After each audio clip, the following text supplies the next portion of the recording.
이제 드디어 오늘 우리가 불의한 청지기의 비유 앞에 섰습니다. 사실 이 비유는 정신만 좀 차리고 자세히 들여다보면 비교적 교훈이 단순합니다. 왜냐하면 예수께서 이 비유를 말씀하신 뒤에 10절에서 13절까지 나중에 상세히 보겠습니다만 이 비유를 바탕으로 교훈을 하셨죠. 그래서 그것 자세히 보면 이 불의한 청지기의 비유를 예수님이 말씀하신 이유가 바로 이것을 경고하시고 교훈하시기 때문이구나 라고 알 수 있습니다. 미리 말씀드리면 너희가 하나님과 재물을 겸하여 섬길 수 없다 라고 하는 것이 이 불의한 청지기 비유에 예수님이 하시고자 하시는 교훈입니다. 그러나 그럼에도 불구하고 오늘 이 시대의 교회들은 이 불의한 청지기를 예수님의 비유 중에서, 아니 예수님이 말씀하신 모든 말씀 중에서 가장 최악으로 이해하는, 엉터리로 해석하는 말씀입니다. 제가 설교하면 중간중간에 한 번씩 힌트를 주면서 인용을 했습니다만, 자, 불의한 청지기의 비유만큼 엉터리로 해석되고 이해되는 말씀이 없는데 1800년 넘게 그냥 그렇게 지금까지 내려오고 있습니다. 말씀 맡은 성경 교사들이 아무런 어떤 의식과 책임감 없이 그냥 그대로 계속 반복해서 엉터리를 이야기하고 아멘하고 여기까지 내려왔다 그 말입니다. 저는 이 불의한 청지기를 새벽기도 큐티에서는 지금까지 10번 넘게, 몇 번인지 모르겠습니다만 반복해서 짚었습니다만 시간이 없어서 그냥 핵심만 대강 짚고 넘어갈 수밖에 없었고, 설교로 정식으로 설교하기는 저는 처음입니다. 그래서 그런지 30년 넘게 설교하는 목회 생활을 했지만은 이번만큼 설교 준비가 황당하고 힘든 적은 없었습니다. 왜냐하면 불의한 청지기의 비유를 보면서 혼자 이해하기는 쉽습니다. 제가 그만큼 훈련을 했기 때문에. 그리고 다른 것 아무것도 없이 그냥 설교하면 기승전결, 논리정연하게 설교할 수 있는데 이 청지기의 비유가 너무 엉터리로 많이 이야기되어 왔기 때문에 그것까지 짚어가면서 논리적으로 설교를 준비하기란 사실 거의 불가능했습니다.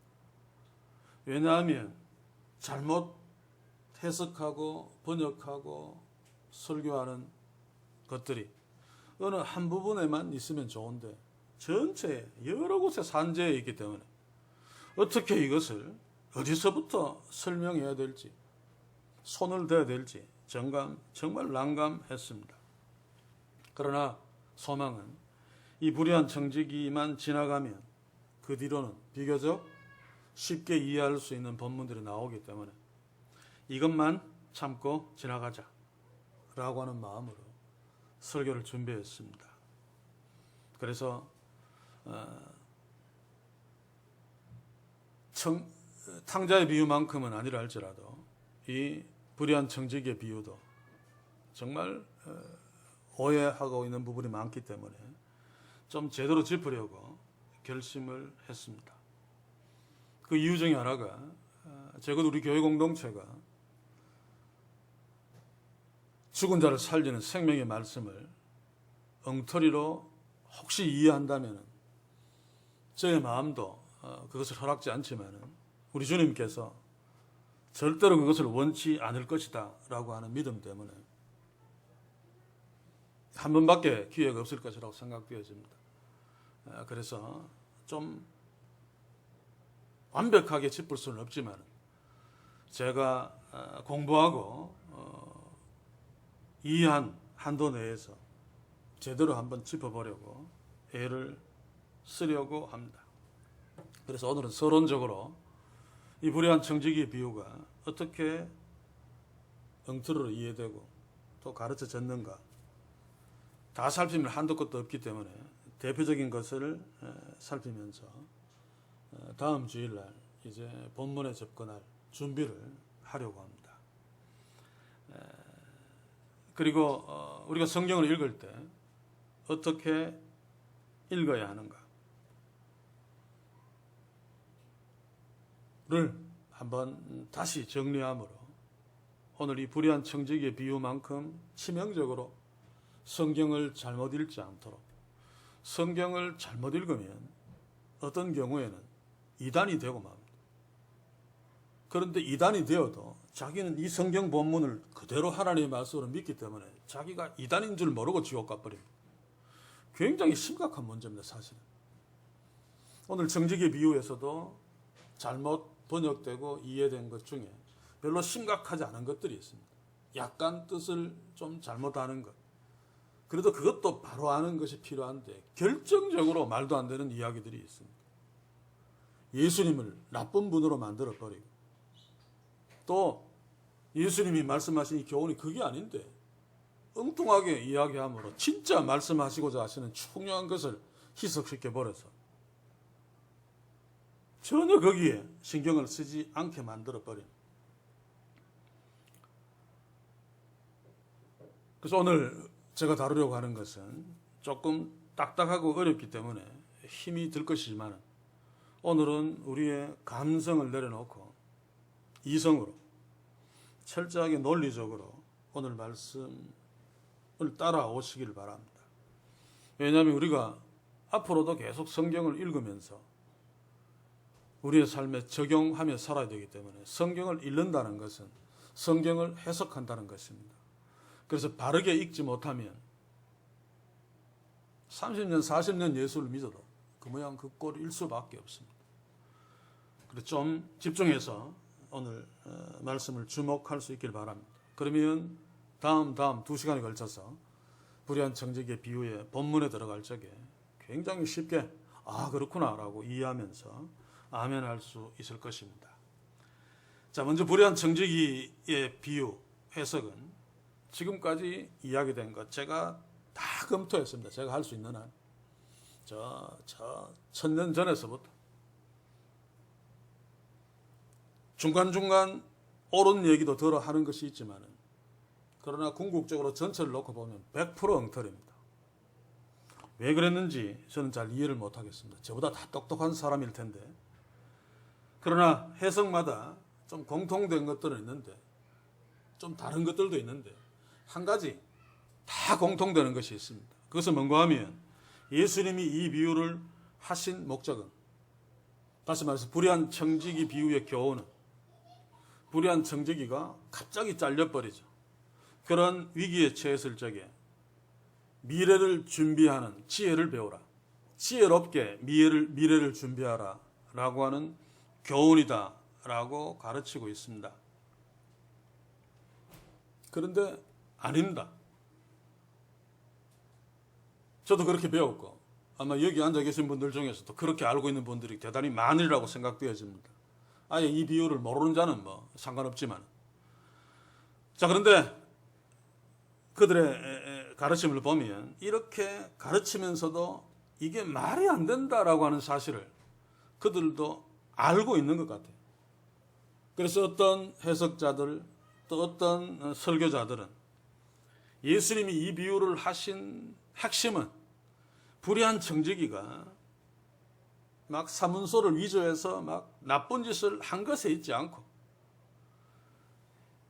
위기의 순간에 미래를 지혜롭게 준비하는 데 있다.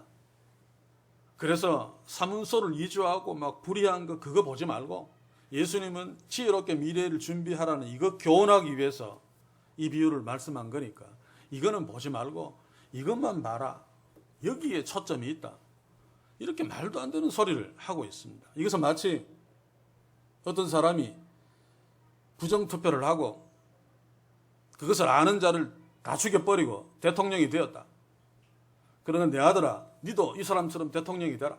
그런데 부정투표하고 살인한 거 이거는 보지 말고 이것만 보고 니도 대통령이 되었으면 좋겠다 라고 하는 것과 다르지 않습니다. 그래서 이것은 아무리 다른 것으로 변명을 하고 설명해도 말이 아니라 막걸리입니다. 막걸리. 한번 생각해 보십시오. 예수님이 정말로 비유를 통해서 위기의 때 미래를 준비하라는 지혜를 가르치시려고 비유를 하셨다면 왜 굳이 주인의 그 채무 문서를 막 위조해가지고 범죄하는 그 이야기로 미래를 준비하는 그런 비유를 말씀하셨겠습니까? 바보가 아닌다. 예수님은 전지전능하신 하나님이십니다. 그분은 우리가 성경 말씀을 보시면 가르치실 때나 특히 비유로 말씀하실 적에 얼마나 지혜로우신가를 알 수 있죠. 쉽게 이야기하면 이야기의 천재십니다. 천재. 그런데도 사문서를 위조해서 자신의 미래를 준비하는 이야기를 예수님이 하셨다. 이것은 말이 되지 않는 이야기입니다. 또 실제로 그게 맞다면 이 청지기는 지혜로운 자가 아니라 어리석은 자죠. 미래를 준비하기 위해서 범죄를 해서 미래를 준비했다. 제가 나중에 비유해서 보겠습니다만 만약에 그랬다면 주인도 굉장히 악독한 놈입니다. 청지기를 저는 지혜롭거라고 칭찬 절대로 안 합니다. 바로 감옥에 집어넣어서 그냥 죽여버리든지 일을 내지. 생각해 보십시오. 나쁜 짓을 해서 미래를 준비했다. 그러나 미래를 준비한 것은 이거 참 지혜로운 것이니까 괜찮다가 아니고 이것은 바보입니다. 바보. 그렇지 않습니까? 차라리 미래를 준비 안 하는 게 낫죠. 차라리 로또 복권 사는 게 낫죠. 로또 복권은 요행을 바라는 참 문제가 있습니다만 그러나 이 불의한 청지기처럼 사문서를 위조하는 범죄를 저지른 것은 아니지 않습니까? 그런데도 이 불의한 청지기의 비유를 언제부터인지는 모르겠어요. 어떤 것들은 어거스틴이 얘기해서 계속 내려온 것도 있고 또 어떤 오리겐이 그렇게 해석했는데 계속 그냥 지금까지 내려온 것도 있는데 이것은 어디서부터 그렇게 해석을 하고 설교를 해서 지금까지 내려왔는지는 모르겠습니다만 정말 말도 안 되는 이야기가 지금까지 교회에서 아무런 의심 없이 아멘하면서 가르치고 배우고 그렇게 해왔단 말입니다. 여기서 먼저 한 가지 우리가 짚어야 되는 것은 우리가 성경을 읽을 때 이 성경은 하나님의 말씀입니다. 특별히 복음서에서 예수님이 가르치신 말씀이나 비유를 우리가 볼 적에 예수님의 품성을 반드시 염두에 둬야 됩니다. 그분은 거룩하신 하나님이시고 또 정직하시고 거짓말 안 하죠. 그리고 진실하시고 또 인자하시고 이런 것들을 염두에 두고 예수님이 하신 말씀을 보고 해석해야 됩니다. 그래서 그 품성에 어긋나면 안 되죠. 왜냐하면 예수님이 거룩하신 하나님이 죄지어라는 얘기를 했을 리가 없습니다. 신실하신 하나님이 부정직한 이야기를 했을 리가 없습니다. 그리고 인자하신 하나님이 그 사랑 많으신 예수님이 어떤 사람에게 무슨 말을 해서 상처를 주는 그런 말을 했을 리가 없습니다. 그래서 제가 마가복음을 공부하면서 수로보니게 여인에게 이 하나님의 것들을 걔들한테 줄 수 없다라고 하면서 예수님이 수로보니게 여인의 믿음을 시험했다. 말도 안 되는 이야기라고 제가 했죠. 그것은 위선적인 유대인들이나 하는 짓입니다. 이방인들을 개라고 하는 것은. 하나님이신 예수님이 자기가 만든 피조물인 수로보니게 여인, 또 딸이 귀신 들려서 그리고 과부고 정말 처참한 지경에 있는 그 여인한테 믿음을 시험하겠다고 너는 개야라고 말했다는 것은 예수님을 개처럼 만드는 것입니다. 또 성전에서 2렙돈을 헌금으로 넣고 자기 전재산을 넣었다. 그거 예수님이 칭찬했다. 이거 말도 안 되는 이야기죠. 과부가 전재산 넣고 나면 뭐합니까? 아무것도 없네. 굶어 죽어야 되는데. 그것을 예수님이 칭찬했다. 그러면 예수님은 너무너무 잔인한 분이 되고 맙니다. 오늘 이 비유도 마찬가지입니다. 사문서를 위조해서 미래를 준비하라는 이야기를 했다. 물론 억지로 해석하는 사람들은 사문서 위조했다는 거 보지 말고 미래를 준비했다는 것만 봐라. 예수님이 요거 교훈하려고 이야기했다라고 하는 것은 거룩하신 예수님을 정말 조롱하는 것입니다. 그런데 그거 전혀 염두에 두고 있지 못합니다. 예수의 품성을 염두에 둔다면 이게 말이 안 된다라고 하는 것을 알았을 텐데. 그래서 저보고 성도들에게 미래를 준비하라라고 하는 이 얘기를 하라면 오랫동안 막 생각하면 이렇게 좀 조리 있게 하겠습니다만 그냥 대강 이야기하면 어떤 청지기가 어느 악한 부잣집에 있었는데 그 악한 부자가 너무 악해서 날마다 그 청지기에게 갑질을 하고 괴롭힌다. 그래도 청지기는 장래를 생각하며 인내하면서 참으면서 그 집에서 열심히 일했다.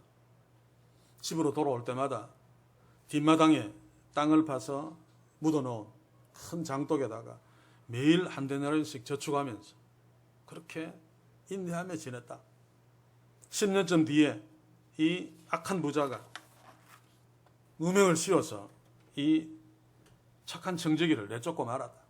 내쫓긴 청지기는 그날 집으로 돌아가서 10년 동안 뒷마당에 묻어놓은 그 돈을 끄집어내 보니까 3,000달란트 거금이죠.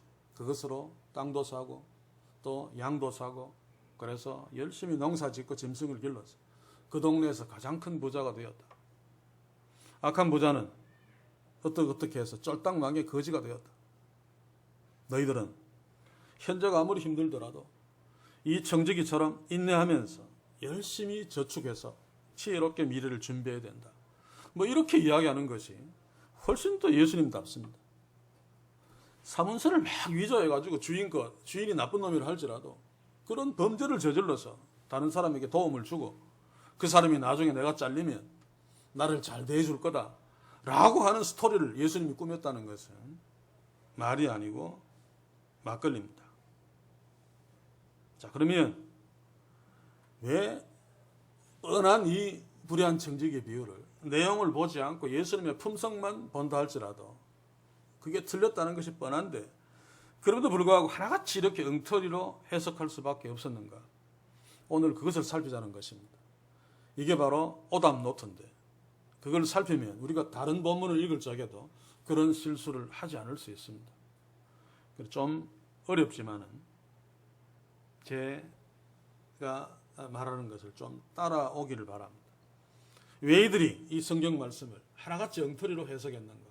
그것은 단순합니다. 성경 해석을 엉터리로 잘못했기 때문이죠. 자, 앞으로 하는 이야기 어렵지만 중요합니다. 제가 앞서 이야기했지만 우리는 죽을 때까지 하나님의 말씀인 성경을 읽으면서 바르게 이해하면서 그것을 내 삶에 적용하면서 살아야 되기 때문이죠. 그런데 성경을 읽으면서 엉터리로 해석할 수밖에 없다면 엉터리로 사는 수밖에 없습니다. 그러면 모든 것이 허망하게 끝나버리죠. 그 하나님의 말씀을 바르게 이해하고 바르게 적용하는 것은 무엇보다도 중요합니다. 거기에 교회가 또 성경교사, 목사, 신학교 교수들 또 일반 성도들이 목을 걸어야 됩니다. 그것이 생사를 좌우하는 가장 중요한 것이기 때문에 제가 오늘 얘기하려는 것은 구약까지 포함하지 아니하고 구약을 제외하고 신약에서도 오늘 본문이 누가복음이니까 복음서 그 중에서도 요한복음은 좀 성격이 다릅니다. 그렇죠? 또 AD 80년 이후에 기록되어졌다고 여겨지기 때문에 공간복음, 마태, 마가, 누가복음을 모델로 얘기를 하겠습니다. 자, 복음서는 지금부터 2000년 정도 전에, 그렇죠? 마가복음은 AD 55년에서 60년 정도, 그리고 마태복음은 65년, 누가복음은 AD 70년 바로 직전. 이렇게 본다면 한 2000년쯤 전에 복음서가 기록되어졌는데 당시에 로마 지역에서 쓰고 있는 국제어죠. 헬라어로 기록되어졌습니다. 2000년이라고 하는 시간적인 갭, 또 지금은 쓰지 않는 고대 헬라어, 코인의 헬라어라고 하는 언어로 문자로 기록되어진, 그리고 2000년 전에 이스라엘이라고 하는 지역에서 살고 있는 유대인의 삶 속에 있는 사건들, 또 비유도 그 삶을 소재로 만든 그 삶의 정황이 있죠. 그래서 아무 생각 없이 어떤 해석의 도구 없이 본문 말씀을 그대로 접근하면 내가 아무리 말씀대로 이해했다라고 할지라도 엉터리로 이해할 수밖에 없습니다. 그래서 우리가 성경을 읽을 적에 여러분들은 물론 할 수 없지만 가장 먼저 해야 되는 것이 헬라어로 기록되어져 있기 때문에 헬라어 원문대로 번역하고 이해해야 됩니다. 그렇지 않습니까? 그래서 우리는 번역 성경을 의존할 수밖에 없죠. 헬라어를 읽을 수 있는 사람이 목사님들 중에서도 사실 거의 없습니다. 신약을 전공한 신학교 교수는 몰라도 어쩔 수 없이 번역 성경을 의존해서 읽을 수밖에 없는데 만약에 그 번역 성경이 엉터리라면 그것도 결정적인 생사를 좌우하는 이단과 정통을 좌우하는 그런 본문이 엉터리로 번역되었는데 그것도 모르고 우리는 읽고 아멘하고 받아들일 수밖에 없죠. 그러면 큰일 난단 말입니다. 물론 번역 성경은 오역이 있게 마련입니다. 인간이 번역하기 때문에. 그러나 인간이 최대한 노력해서 오역을 줄이려고 해야 되죠. 그리고 결정적인 상황에서는 더더욱 신경을 써 세심해서 목숨을 걸고 보아야 됩니다. 또 보고 해야 됩니다. 그런데 마가복음에서 수요일 날 성경 공부하시는 분들은 알겠지만 오역이 너무 많으면 너무 많아. 뻔한 것도 별 보면 무관심해서 대강대강. 지난 수요일에도 제가 화를 냈습니다만 그래도 한글 개역에서는 금이라고 다 번역했어요. 그런데 개정 개역에 보니까 앞에서는 금이라고 번역, 뒤에는 또 칼이라고 번역해 놓았어요. 이거 자기가 번역 맡았으니까 원문도 보지 않고 앞에 금이니까 비슷한 말 칼을 집어넣은 건데 로마 시대에는 칼이 없습니다. 중국 사람들이 한쪽만 날만 있는 도죠. 검은 이렇게 돼서 양쪽 날이 있는 한 50cm 약간 넘는 조금 짧은 칼들 로마 병정들이 다 차고 있는 이 뻔한 것도 무관심하게 아무 생각 없이 이게 얼마나 많은 사람들을 죽일 수 있다는 거 생각하지 않고 그냥 막 해대니까 제가 그런 것을 발견할 때마다 화가 나는 거죠. 그래서 힘이 닿는 난 오역된 것을 찾아 바로잡는 작업을 하는 것은 성경 공부할 때 오역을 그대로 그냥 이해해버리면 성경 공부 안 하면 못하기 때문에 하나님의 말씀을 거듭되게 이해할 수밖에 없기 때문에 너무 중요한 문제여서 제가 부족하지만 애를 쓰고 있는 것입니다.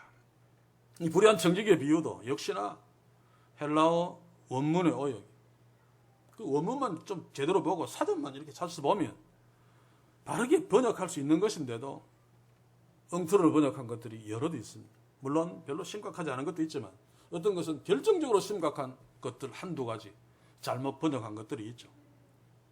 자, 먼저 1절을 한번 봅시다. 또한 제자들에게 이르시되 어떤 부자에게 청지기가 있는데 그가 주인의 소유를 허비한다는 말이 그 주인에게 들린지라. 이 들린지라라고 하는 것 원문대로 보시면 고발되었다, 밀고되었다 라고 단어 뜻이 분명히 나와 있습니다. 여러분, 들린지라 그러면 어떤 뉘앙스입니까? 주인이 그냥 모르고 있다가 소문을 듣고 들어보니까 내장부 같은 청지기가 나쁜 짓을 하고 있구나 라고 하는 어떤 소문을 들었다라고 하는 뉘앙스가 깊잖아요. 그런데 그게 아니란 말입니다. 본문에 보시면 불의한 청지기를 미워하는 자인지 식구인지 친구인지는 모르겠지만 주인한테 와서 고발한 것입니다.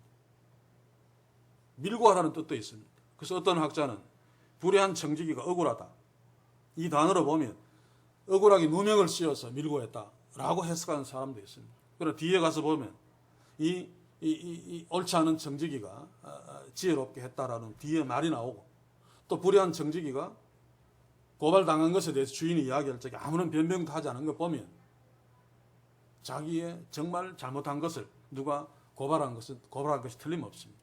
그래도 들린지라와 고발당한지라는 의미상 차이가 분명히 있죠. 이것은 그렇게 중요하지 않습니다만 만약에 중요한 것이 이렇게 엉터리로 번역했다면 큰일 납니다. 그렇죠? 그리고 2절을 한번 보십시오. 주인이 저를 불러 가로되 내가 네게 대하여 들은 이 말이 어찌미냐. 네 보던 일을 세마라. 이 세마라도 이 카운터라는 얘기잖아요. 그렇죠? 네가 나쁜 짓을 했다는 소리를 내가 누구한테 고발하는 것을 내가 들었다. 그러니까 이 나쁜 짓 한 거, 그 돈 얼마 해먹었는지 세마라. 이렇게 이해할 수밖에 없잖아요. 근데 어문대로 보시면 네 하는 일을 넘겨라면 넘겨라.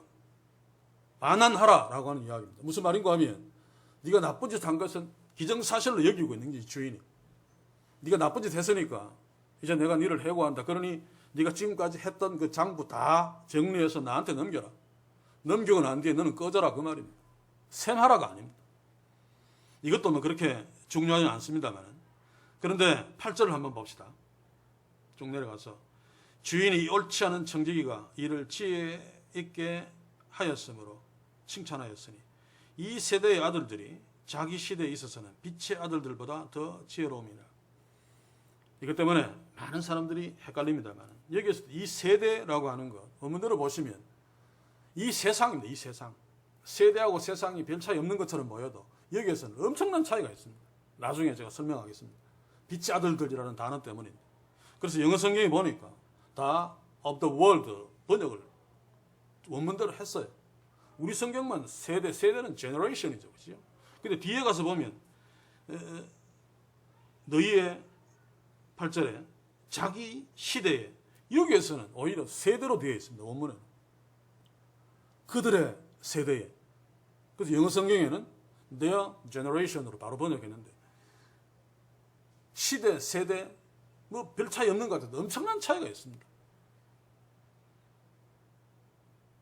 별로 성경 본문에 큰 데미지를 주는 것이 아니라 할지라도 하나님의 말씀이기 때문에 할 수 있는 데까지 정확하게 번역해야 되죠. 이것은 성경을 이해하는 데 상당한 데미지를 주는 말씀입니다. 그때 가서 제가 설명을 하겠습니다.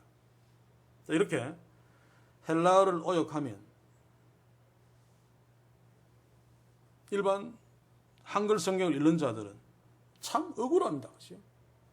그리고 정말로 결정적인 심각한 오역은 9절입니다. 여기 보면 그리하면 없어질 때에 저희가 영원한 처소로 너희를 영접하리라. 이렇게 번역해 놓으니까 영원한 처소는 천국 아닙니까? 그래서 불의한 재물로 친구를 사귀면 영원한 천국에 들어가는구나 라고 이해할 수밖에 없죠. 이 영원한 처소 정말 오역입니다. 오역. 이 아이오니오스라고 하는 단어가 하나님과 관련되고 그러면 하나님의 약속과 관련되면 영원한이 맞습니다. 그런데 인간들하고 관련되어졌을 적에는 영원한으로 이해하면 안 됩니다. 인간에게는 영원한 것이 없죠. 여기에 처소는 집입니다. 그 불의한 청지기가 도와준 그 사람 집.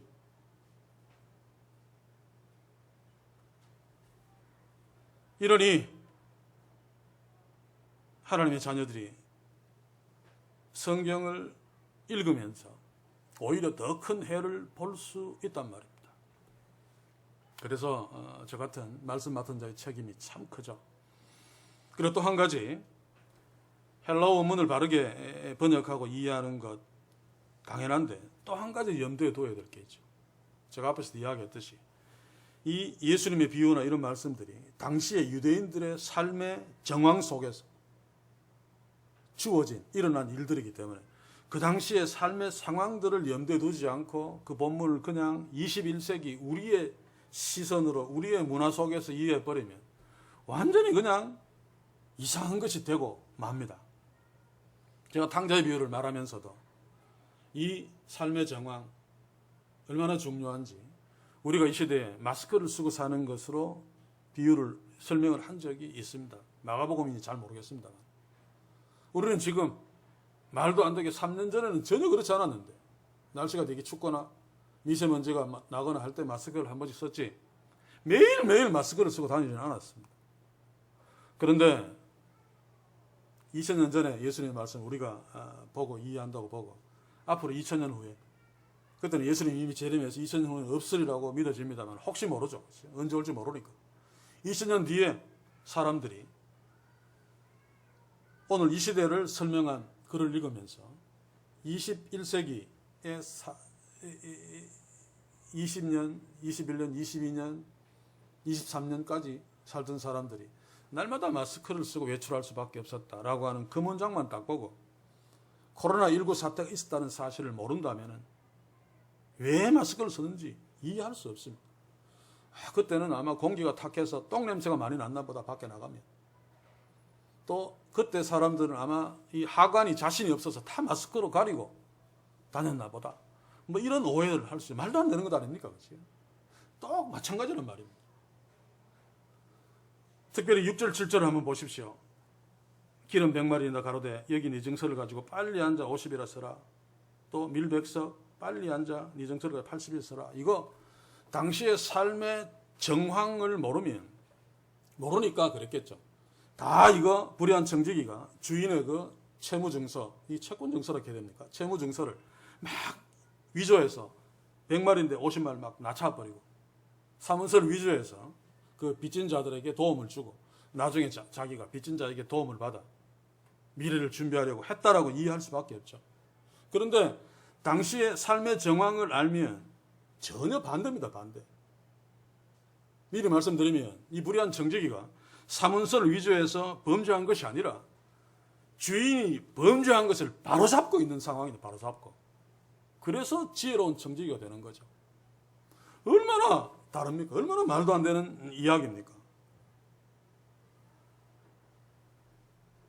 그래서 우리는 성경을 읽을 적에 다 확인할 수는 없지만 삶의 정황을 염두에 두고 읽어야 한다라고 하는 의식은 갖고 있어야 됩니다.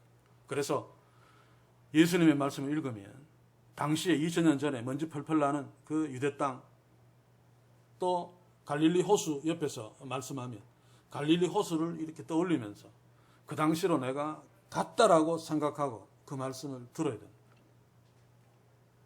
저도 설교라고 하는 성경 공부를 할 적에 제가 공부하고 지금까지 막 알아봤던 그 삶의 정황들을 다 설명을 하죠. 바로 이해할 수 있도록.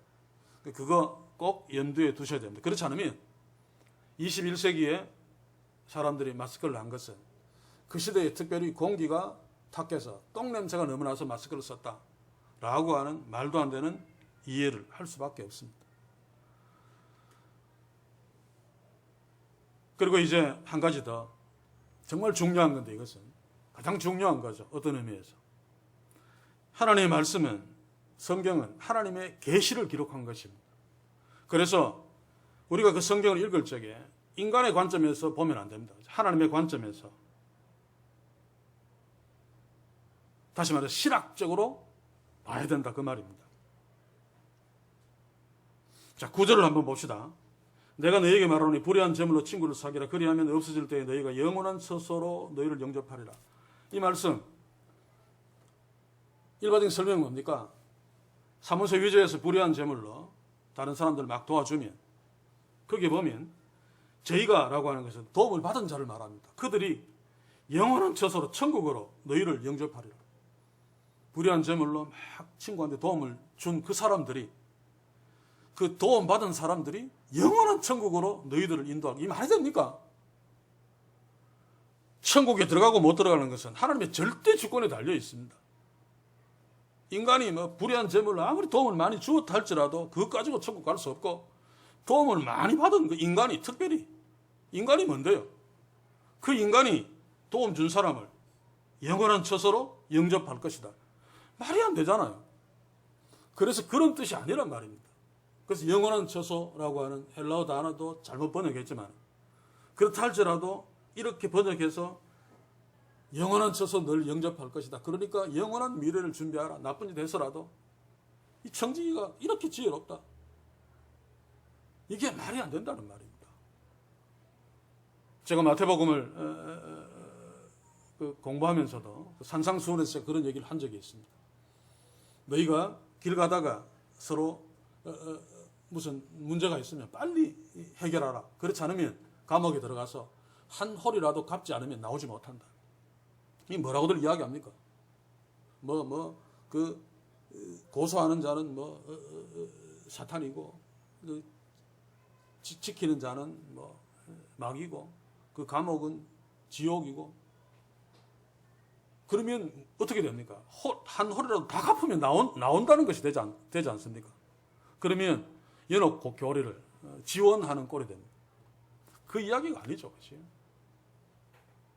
무슨 말인가 하면 형제들끼리 서로 불화하면 하나님께 제사를 하는 제물을 바치는 건 하나님이 받지 않는다.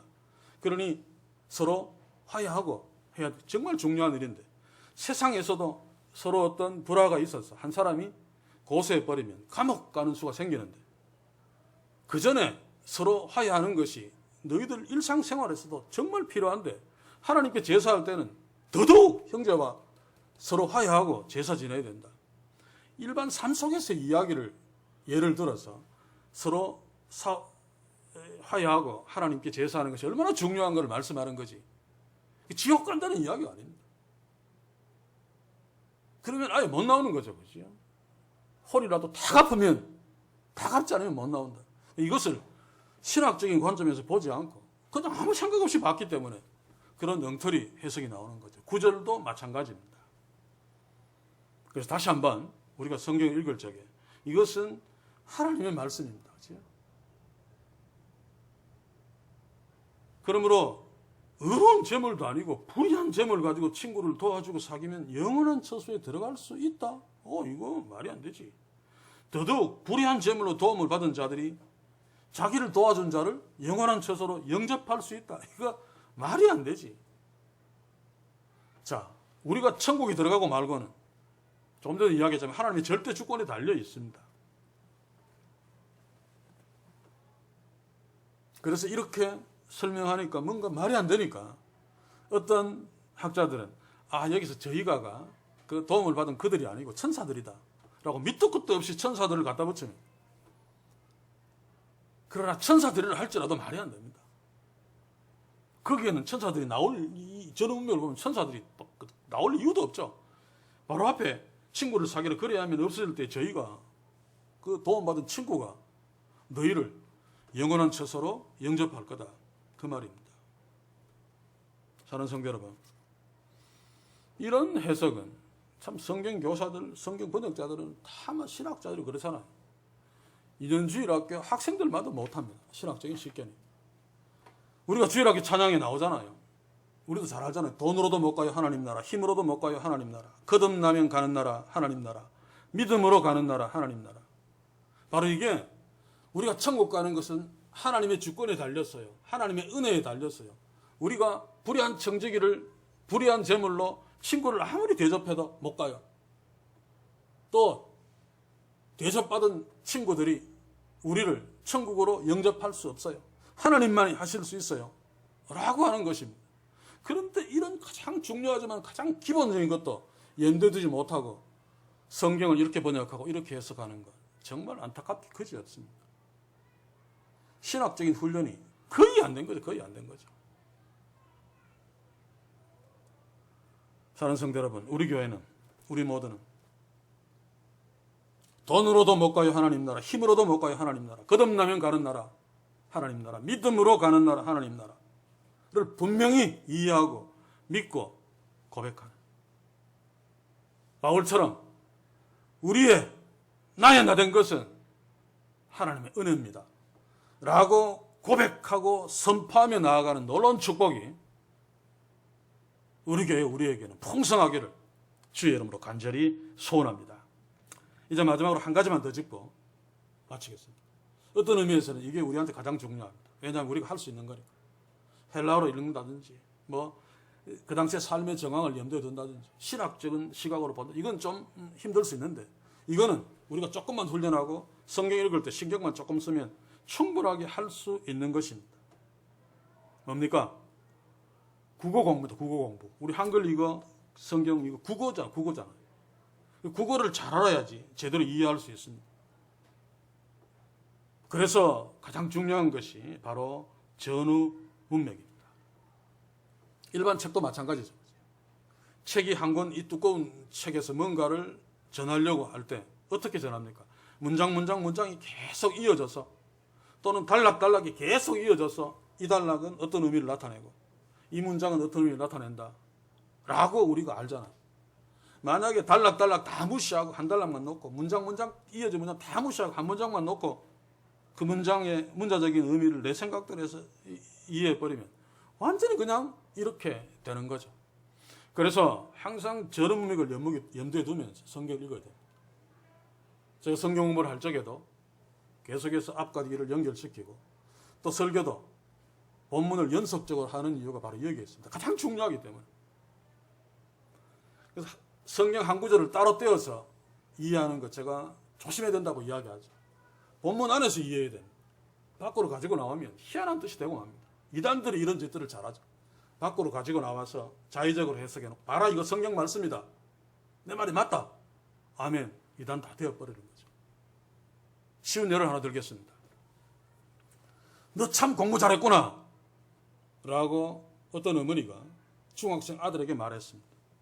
근데 이게 라이브로 하면은 너 공부 참 잘했구나 라고는 그 한마디 가지고도 이게 무슨 뜻인지 이해할 수 있습니다. 부분적으로. 어머니가 막 다정하게 기분 좋아서 너 참 잘했구나 그러면 아 정말 얘가 공부 잘했는 거구나.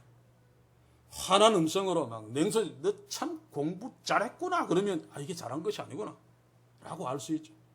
그러나 만약 이것이 성경처럼 문장 속에 들어와 버리면 예수님이 말씀하신 것이 화내면서 너 참 공부 잘했구나 정말 못했구나 라고 하는 말인지 진짜 공부 잘 모릅니다. 몰라. 그래서 앞뒤 전후 문맥을 봐야 된단 말입니다. 문장 속에 문장으로 기록되어 있는데 요 어머니가 니 참 잘했구나 라고 하는 바로 앞에 중학생 아들이 전교 1등한 성적표를 가지고 와서 엄마가 보고 말했으면 이건 틀림없이 정말로 칭찬하고 기분 좋은 말이죠. 거기에다가 바로 뒤에 너 참 잘했구나 라고 하면서 주머니에서 5만 원짜리 몇 개를 내서 너 이거 용돈으로 써라 라고 하면 더더욱 맞는 거죠. 그런데 너 참 잘했구나 공부 참 잘했어 라고 하는 말 앞에 이 중학생 아들이 전교 꼴등한 성적표를 가지고 왔다. 그러면 이 말은 아 어머니가 화가 나서 냉소적으로 너 참 공부 잘했어 실제로 못했다는 이야기죠. 그리고 그 말하고 난 뒤에 회초를 가져와서 때리려고 한다면 이 말이 공부 잘했다는 말이 절대로 아닙니다. 그런데도 그렇게 번역하고 해석하고 이해하고 아멘하는 경우들이 너무 많단 말입니다. 그래서 우리는 성경을 읽을 적에 훈련해야 됩니다. 전후 문맥을 좀 봐가면서 어떤 이해하지 못할 어떤 문장 내용이 있으면 앞에서 어떻게 쭉 내려오다가 이게 어디에 걸리는가 그 뒤에는 어떻게 이야기가 전개되지 라고 한번 살펴야 된다 그 말입니다. 자 오늘 본문에서 전후 문맥을 간단하게 하나 짚고 그냥 가겠습니다. 자 성경은 원래 장절이 없죠. 그렇죠? 그냥 처음부터 끝까지 마태복음 누가복음 처음부터 끝까지 그냥 쫙 이어져 있습니다. 띄어쓰기도 안 되어 있습니다. 근데 다행스럽게 오랫동안 우리의 선배 학자들이 띄어쓰기를 하고 또 마침표도 찍고 물음표도 찍고 또 장절은 종교개혁 시대 조금 전에 이 출판업자들이 돈 벌어먹기 위해서 장절 막 나누어서 성경을 인쇄했습니다. 그런데 참 기가 막히게 잘했어요. 그러나 엉터리도 참 많습니다. 잘못 나누고 절도 잘못 나누고. 그래서 우리가 15장에서 16장으로 간다고 해서 주제가 달라지는 것은 달라지지 않을 수 있다. 다르기 때문에 이렇게 가르는 것은 사실인데 않을 수도 있다. 또 같은 장 속에서도 다른 주제가 달라거나 다를 수도 있죠. 특히 15장에서 16장으로 넘어가는 이 불의한 청지기의 비유는 바로 앞에 탕자의 비유와 직접적으로 관련이 있습니다. 다른 게 아닙니다. 그래서 앞에 비유를 염두에 두면서 이 비유를 봐야 되죠. 그래서 예수님도 비유를 이야기할 적에 우선 15장 1절 3절을 한번 봅시다. 1절에 3절. 우리가 이미 봤습니다만 무슨 얘기입니까? 세리와 죄인들이 예수님께 나와서 말씀을 듣는데 바리새인 서기관들이 그것을 보고 기분 나빠서 화를 내고 있는 거죠. 2절이. 이때 3절에 예수님이 저희에게 그 원망하고 화를 내고 있는 바리새인 서기관들에게 이 비유로 말씀했습니다. 그때 세리와 죄인들도 옆에 있었고 제자들도 옆에 있었어요. 모든 사람들이 다 들었지만 예수님이 비유를 말씀하시는 1차 대상이 서기관들과 바리새인들이었습니다. 그래서 중요한 교훈들, 하나님은 찾으시는 하나님이시다 이야기하면서 마지막에 가서 마다들의 비유로 예수님의 비유의 1차적인 청중, 대상인 바리새인과 서기관들을 책망하죠. 그래놓고 16장에 와서 보시면 또한 제자들에게 이르시되 같은 장소에서 계속 되어지는 이야기입니다. 단지 1차적인 비유 듣는 대상이 예수님이 바리새인과 서기관들에게 막 이야기하다가 이제 제자들에게 고개를 돌리고 이야기하는 거죠. 그러나 바리새인 서기관들 다 듣고 또 세리와 죄인들도 다 지금 듣고 있는 상황입니다. 그래서 여기에 또한이라고 한 것을 원문대로 보면 데카이 직역하면 그러나 그리고입니다. 그래서 또한이라고 그냥 번역했는데 그러나는 뭔가 하면 지금까지 예수님이 바리새인과 서기관들을 대상으로 비유를 말씀하시다가 그러나 이제는 제자들에게 말씀하고 계신다라고 하는 표시입니다. 그러나 그리고 그리고는 앞에서 탕자의 비유를 이야기한 그 비유가 계속 지금 되어지고 있다라고 하는 사인이고 표시죠. 따라서 불의한 정직의 비유는 예수님 옆에 있던 바리새인들과 서기관들을 다 들었습니다. 그래서 14절에 가서 보십시오. 바리새인들은 돈을 좋아하는 자라 이 모든 것을 듣고 비유권을 앞에 불의한 정직의 비유 그 비유를 해설하는 두 주인을 섬길 수 없다 이 이야기까지 바리새인들이 다 들었습니다. 그 자리에서. 근데 이 인간들은 돈을 좋아하기 때문에 예수님이 하신 비유를 다 듣고 그것을 비웃었다라고 말하고 있습니다. 그 14절이라고 하는 전후문만 봐도 돈을 좋아하는 바리새인들이 예수님이 불의한 정직의 비유를 이야기하고 해설한 것 듣고 비웃었다라고 하는 것만 염두에 두면 이 불의한 정직의 비유가 불의한 짓을 해서라도 미래를 준비하라는 교훈이다 그러면 이 돈을 좋아하는 바리새인들이 비웃을 이유가 없죠. 오히려 환영해야 됩니다. 그런데 비웃었다. 그러니 불의한 정직의 비유는 불의한 재물로 친구를 사기 위해서 미래를 준비하라는 교훈이 아니라는 것을 알 수 있습니다. 자, 그러면 이 비유의 교훈은 무엇인가? 물론 앞에서도 부분적으로 비유의 내용을 가지고 9절, 8절, 9절을 이야기합니다만 이 비유의 핵심적인 해설, 교훈은 10절부터 13절까지죠. 그리고 그 결론은 13절입니다. 뭡니까? 한마디로 이야기하면 너희가 하나님과 재물을 겸하여 섬길 수 없느니라. 바리새인 서기관들은 이야기할 필요 없고 안 들으니까 제자들에게 교훈하면서 경고하고 있는 거죠. 자, 탕자의 비유에서 맏아들은 어땠습니까? 아버지 아들임에도 불구하고 보면 아버지를 아버지로 여기지 않고 염소새끼만 신경 쓰고 있죠. 그런데 이놈은 내가 아버지의 명을 어김이 없거늘 이라고 하면서 자기는 아버지 아들로서 잘 살았다라고 착각하는지 아니면 일부러 그런지 모르겠습니다만 그렇게 말하고 있습니다. 그런데 사실 이 맏아들은 염소 새끼를 자기 중심에 두고 있지 아버지를 아버지로 여기지 않았습니다. 두 주인을 섬길 수 없기 때문에 이 맏아들은 염소 새끼가 자기의 주인이지 아버지가 자기의 주인이 아니란 말입니다. 바리새인 서기관들 너희들 하나님을 아버지라 그러면서 막 잘 섬긴다고 하지만 돈 좋아하고 돈 받기는 너희들의 진짜 주인은 하나님 아버지가 아니고 재물이야 라고 지금 더 노골적으로 말하는 비유가 바로 불의한 정직의 비유입니다.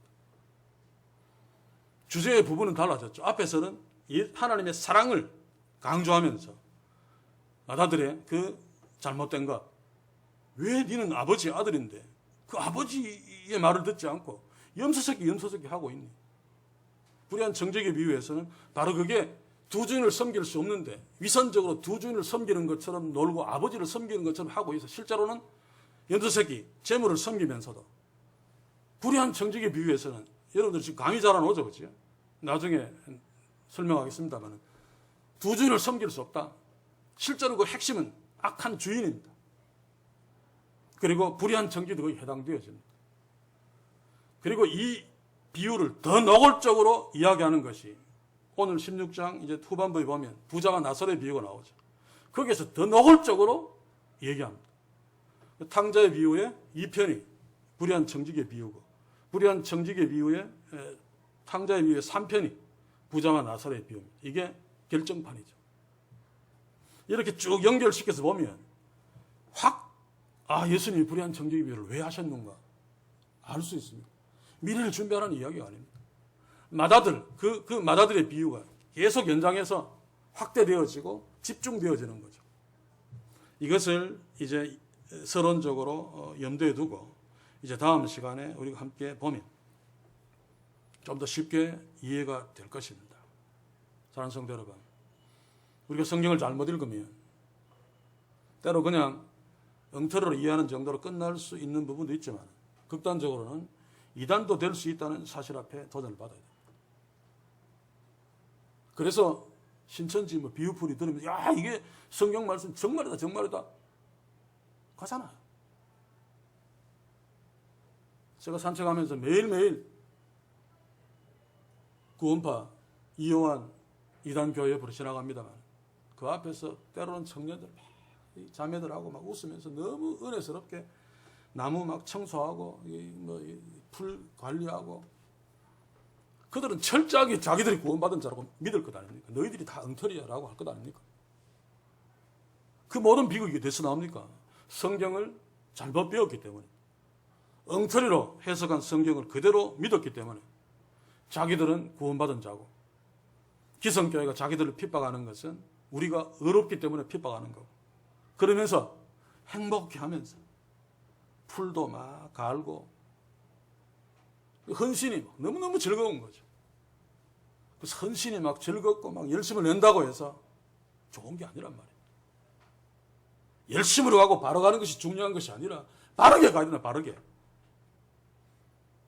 오늘 이 불의한 청지기의 비유도 이렇게 이해해버리면 예수님이 정말로 제자들에게 말씀하시면서 심각한 거죠. 하나님과 재물을 동시에 섬길 수 없다. 그러니 너희들 누가 크냐 그러면서 그러지 말고 정말 하나님 섬겨야 된다. 라고 하는 이 중요한 교훈이 희석되어 버리잖아요. 지혜롭게 미래를 준비하자. 무슨 우리가 미래를 준비할 수 있습니까? 그것은 하나님이 그저 은혜로 주시는 것인데 그러고들 있을 수밖에 없단 말입니다. 그래서 다시 한번 말씀드립니다만 우리는 하나님의 말씀을 바르게 잘 이해해서 엉터리로 신앙생활을 하면서 나는 잘 믿어 라고 하는 비극적인 상황에 우리가 있지 말고 정말로 하나님을 바르게 잘 믿는 정말 하나님을 기쁘시게 하고 정말 하나님의 뜻을 이루는 순종을 하는 그래서 정말로 하나님의 자녀로 살며 정말로 하나님의 축복을 누리며 사는 그런 우리 모두가 되는 축복이 있기를 주의 이름으로 간절히 소원합니다. 기도합시다. 주여, 오늘 불의한 청지기에 비유해서 주의 교훈을 바르게 이해하기 위해서 어렵지만은 오늘 하나님의 말씀을 어떻게 이해하는가를 살폈습니다. 주의 성령께서 도와주시고 역사하셔서 우리 믿음의 지체들 성경을 읽을 때마다 잘못 이해하지 않도록 적어도 전후 문맥을 염두에 두면서 성경을 읽으며 진지하게 이해하고 진지하게 적용시켜서 진짜로 하나님을 기쁘시게 하며 진짜로 하나님의 뜻을 이루는 순종을 하게 하시고 진짜로 하나님의 자녀답게 살게 하시며 그러므로 진짜 하나님의 복을 누리기에 부족함이 없도록 우리 모두를 바른 말씀의 풍성함으로 축복해 주시옵소서. 예수님의 이름으로 기도하옵나이다. 아멘.